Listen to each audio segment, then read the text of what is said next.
Pirmado na ng Manila LGU ang Ordinansang General Tax Amnesty.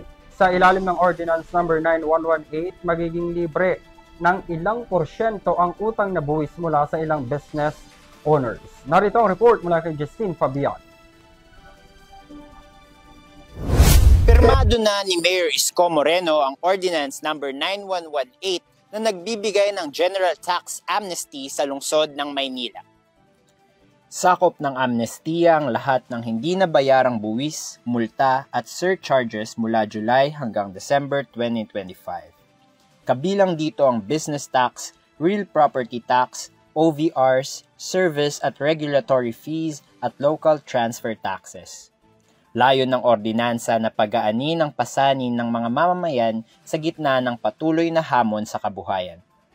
Bilang tugon sa tiwala ng taong bayan, nangakong magbabago at mas maglilingkod ang pamalaang lungsod habang inaasahan ang pakikisa ng bawat mamamayan sa muling pagbangon ng Maynila. Para sa EuroTV News, ako si Justin Fabian, sumasaludo sa bawat Pilipino.